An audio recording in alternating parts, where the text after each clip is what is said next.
अस्सलाम वालेकुम सारे बिरामे को देखने वाले को सलाम थी गया ते तुसा देखते पे हो नादर बास बरकर व्लॉग यूट्यूब चैनल ते अज अस आए खड़ो इतिहाद टाउन रहीम यार खान उनदे विच अस एक वीडियो बनाते पियो। ये टाउन है जड़ा रहीम यार खान का सब तो अच्छा टाउन मन्निया वेंदे। इतना कम शम थी पे अज सारी कम की छुट्टी थी गई है। असा सोचे कि अज ही साइड की बंद एक अद्धी वीडियो बनाऊँ अपने देखने वाले को दिखाऊँ कि जड़ा इतना किमें काम थी पे तो क्या थी पे। तो बहुत अच्छी लोकेशन है, बहुत अच्छी जगह है भी। तो इतना हूँ तो कम भी दिखे तू जो कम थी पे तो होंदे अलावा असाए बाकी इतना दे जो खूबसूरत जगह पे वो भी तो दिखे सू पास वगैरह ये वो सब कुछ दिखे सू। जी नादर भाई ਇਹ ਸਹੀ ਇਤਿਹਾਦ ਟੋਲ ਦੀ ਪਾਰਕ ਬਹੁਤ ਅੱਛੀ ਪਾਰਕ ਬਣੀ ਹੋਈ ਹੈ ਤੇ ਨਾਲ ਰੋੜਾ ਛੋੜਾ ਬਣੀਆਂ ਪੈਣ ਤੇ ਬਹੁਤ ਅੱਛਾ ਲੋਕੇਸ਼ਨ ਹੈ ਇਥੋਂ ਦੀ ਕਿਉਂਕਿ ਇੱਥਾਂ ਕਿਨੇ ਸਾਡੇ ਕਾਫੀ ਦੋਸਤ ਹਨ ਜਿਹੜੇ ਥਾਂ ਪਲਾਟ ਗਿਣ ਕੇ ਆਪਣਾ ਬੜੇ ਨੇ ਪੈਣ ਕਿ ਅੱਜ ਅਸਾਂ ਐਸੇ ਜਿਵੇਂ ਜ਼ਾਇਦ ਵੀ ਦੱਸਣਾ ਪਿਆ ਸਾਡੀ ਛੁੱਟੀ ਥਈ ਹੈ ਅਸਾਂ ਕਿ ਚਲੋ ਅੱਜ ਵੰਜ ਕੇ ਤੇ ਇਤਿਹਾਦ ਟੋਲ ਦੀ ਅੱਜ ਵੀਡੀਓ ਬਣਾਉਂ। ਬਹੁਤ ਅੱਛਾ ਟੋਨ ਹੈ ਕਿਉਂਕਿ ਇੱਥਾਂ ਬਹੁਤ ਜਿਹੜਾ ਮੁਨਾਸਿਬ ਰੇਟ ਦੇ ਸਹੀ ਕੰਮ ਹੈ ਇੱਥਾਂ ਕਿਨੇ ਕਿ ਪਲਾਟ ਖਰੀਦੋ ਫਰੋਖਤ ਵਾਸਤੇ ਕਾਫੀ अच्छी लोकेशन है इतना किने। बाकी ये पार्क दिखे ने तक सड़क बन पे पार्क दिखे ने साबिर भाई भी साढ़े नाल हैं। बाकी ये पार्क दिखाओ अपने व्यूवर को दे वाला ये अलावा भी ये सही सात टोन दी पार्क है। ये सही सारी पार्क स्टार्ट टोन मार्ट अपना रहीम यार खान शहर के अंदर।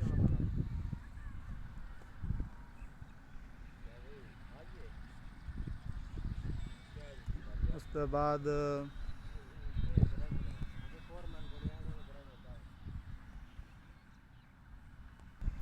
ये सही टोन दा रोड है सात टोन दा ठीक है।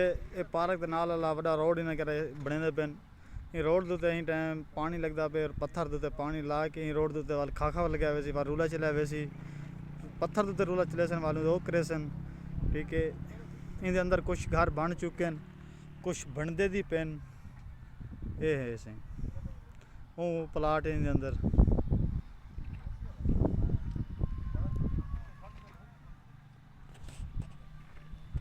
माशाल्लाह से असा सारे अज सारी अज छुट्टी थी गई ट्राली नहीं ईटें की वजह तो माशाल्लाह अस अज फिरन टुरन आए उदो चार टोन की लोकेशन भी तो दिखे से अपने नादिर भाई तो जैद मामा सारे अस कट्ठे आए उदो तो ब्याह लव यू थी गया तो लोकेशन वगैरह सारा कुछ माशाल्लाह इतना काम कार भी थी एप्पल टावर भी तो दिखे लव यू थी।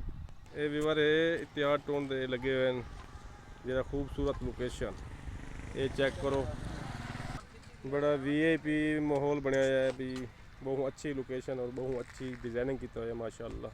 इतिहाद टोन जिंदाबाद। ये चेक करो व्यूवर बहुत अच्छे तरीके नाल डिज़ाइन किया ने अल्लाह पाक इन्हें को तौफीक देवे कि ये चीज़ा हाली लाए ने तो हाली ओनी यार कोनी थी। बाकी आई लव यू ये व्यूवर सिरे ते डिज़ाइन इतना किया कि तो जितना ओरिजिनल जो बनया खड़े वो भी तक वन के दिखेंदे हैं इंशाल्लाह जिलो तक वो दिखेंदे हैं। ये भाई इतिहाद टोन का जरा बोर्ड है प्लाट की बुकिंग और नकद पैसे के लिए रब्ता करें ये उन्होंने बोर्ड लगा है माशाल्लाह। ऐसे ही जरा तक वीडियो देखने पे एप्पल टावर ये सही वो एप्पल टावर जरा माशाल्लाह बड़ी खूबसूरती नाल बनया है ये वो टावर है।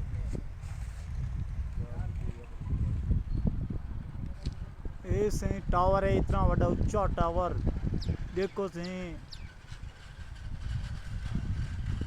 हाँ भी भाई जैद सर ये टावर की क्या खूबसूरती है इतना सफ़र करते हैं टावर के पीछे सब कुछ शहर दिखा लेने किते ये बड़े बड़े जड़े प्रोजेक्ट हैं पे जिमें कि बैरियर टोन हैं या इंदो अलावा ये अमरीका दे आस्ट्रेलिया दे जेडे काफ़ी सारे मुल्कें दे विच ये बड़े हुए एप्पल टावर इहदा नाम है पिया ते तकरीबन हर मुल्क दे हर जाते बड़े बड़े टाउन जड़े हैं पे उन्होंने ये बढ़िया पे होंदे खूबसूरती वास्ते ते रहीम यार खान दे विच भी ये इतिहाद टाउन दे विच बढ़ाया गया इतिहाद टाउन जो कि कच्चा सादकाबाद रोड रहीम यार खान दे उत्ते वाक़ है पिया।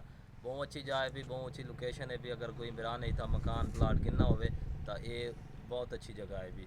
तो एप्पल टावर हूँ तो दिखा रही हूँ इंशाल्लाह कि इन्होंने जरा पार्क है वो भी तो विजिट करवे पहला पार्क जनाब ये इन्हों दफ्तर है सामना भाई ठीक है ये वाला दफ्तर है। दफ्तर के बाद ये सामना उन्होंने रोड है दफ्तर का पहला रोड इंटीरियर अंदर थी पे एप्पल टावर सामना रोड रोड कर जैद भाई दिसेंदे पे उनके तो बाद ਇਹ ਆਲਾ ਇਹਨਾਂ ਦਾ ਟਾਵਰ ਹੈ